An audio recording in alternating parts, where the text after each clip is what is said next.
Well, well, well. I'm back.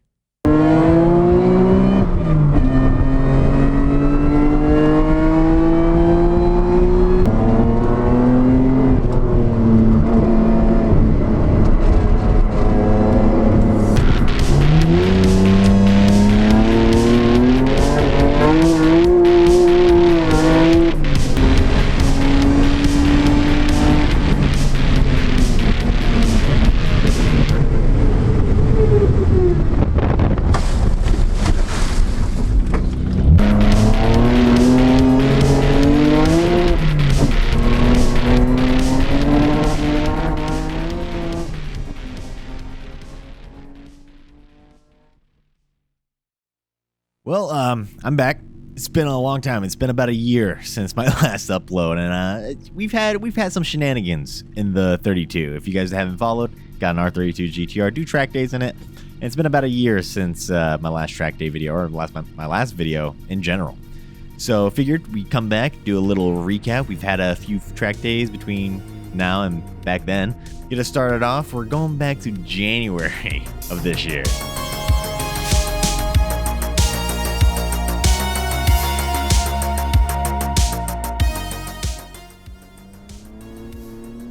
So January marks the first track day of the 2024 season for me, back at the Las Vegas Motor Speedway outside road course with the SCCA. And this track day was actually my first entirely wet sesh track day where it just rained. It just poured down rain all day, which was rare for Vegas. I don't know if you guys know, but Vegas is it's a desert.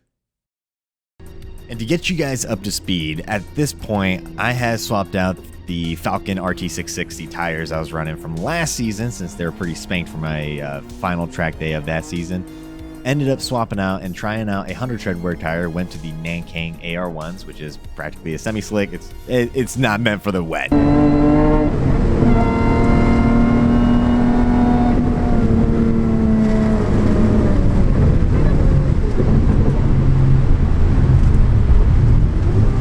And my first time on those tires would be on a full wet sesh track day. And most of the day, it wasn't all that exciting. Honestly, it was pretty slow. Everyone was slipping and sliding, pretty funny. And I was no exception. I had a couple of whoopsies and scares in that day.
on to April of this season.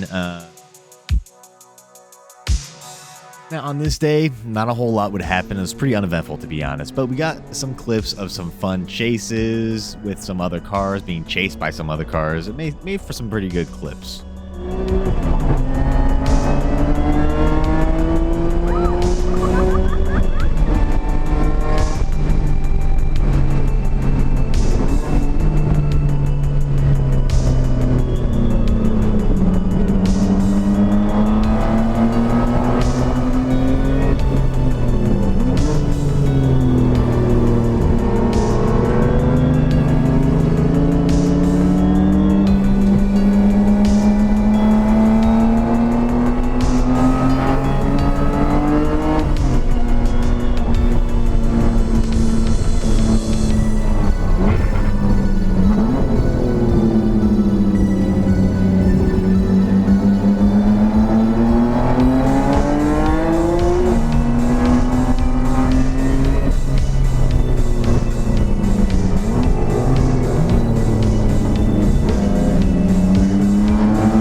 finally onto October, which was the Slush Motorsports Festival out in Nashville at the Speedway.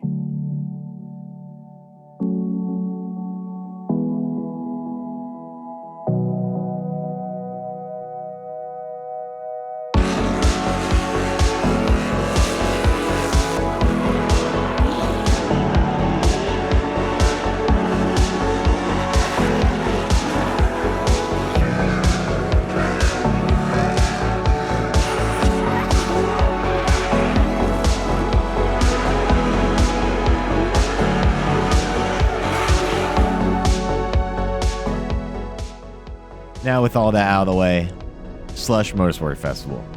I ended up taking part in the track day portion of the festival. Gonna be honest, a lot of issues between other cars on track, the event, and my own car. So, kind of give you the rundown on Slush, the festival. They have drifting, drags, burnout comps, two-step comp, car show, and track days on autocross. Bunch of stuff. It's trying to capture that kind of grid life feel, but without the live music, at least from what I've seen. I'm not super familiar with Slush, but because it's my first time participating in a Slush event. Now, what I partook in was the track day portion of it. To start off in the morning, they had drivers meeting for all disciplines. So anyone doing any type of driving was part of this drivers meeting. And honestly, they didn't really cover much of anything. We had a lot of novice drivers, and we weren't split up into run groups. It was just 1 hour blocks throughout the day where the track was just open for track day drivers. And gonna be honest, it was point by passing only. Nobody was giving point by.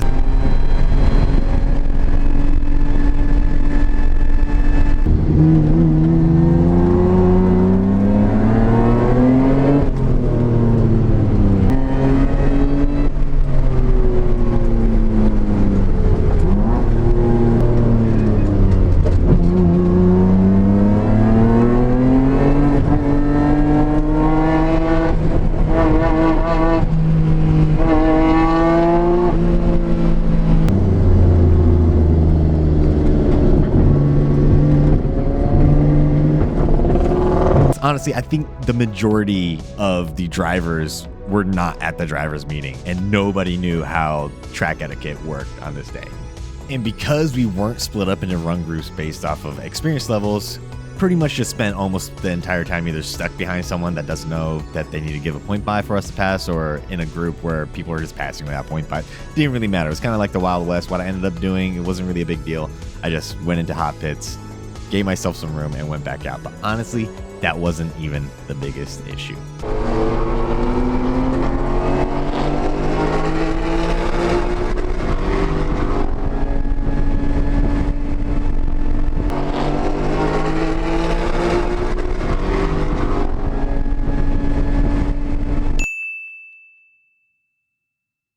Previous track day, my car started developing a slight hesitation towards the top of its power band, specifically kind of around third gear.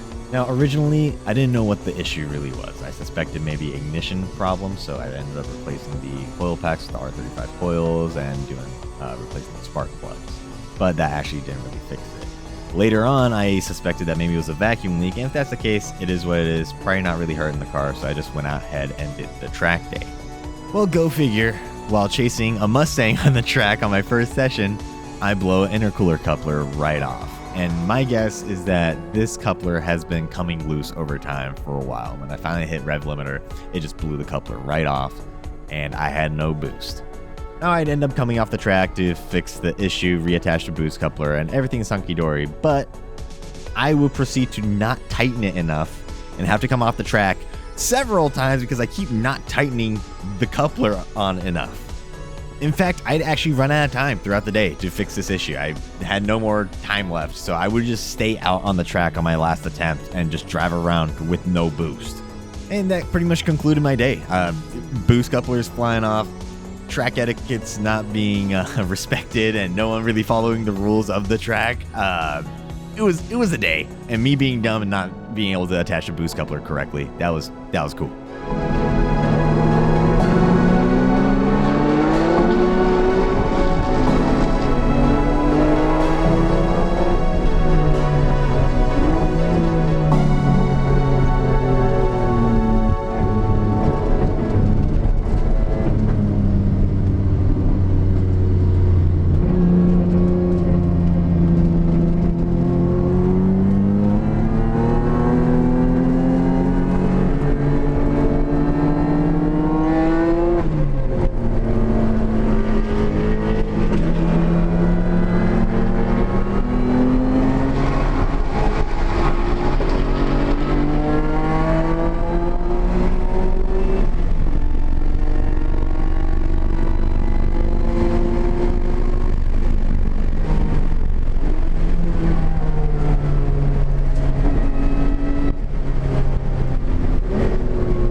And that's pretty much it. You're pretty much caught up with 2024 season with Stove. What's been going on as far as race car shenanigans is concerned. The boost coupler issue has been sorted on the GTR, so hopefully that won't be happening anymore. But yeah, that pretty much concludes this video. That's everything you need to know to get up to speed with Stove and his race car shenanigans. If you guys are interested, be sure to check out my Twitch channel. Start doing Twitch streams again. It's been a while. We're streaming anywhere from sim racing to just gaming with the homies, playing whatever. Also getting ready to start a B channel where I'll be uploading all my gameplays and stuff. So stay tuned, keep an eye out, and hope you guys come back for more. Y'all have a good one.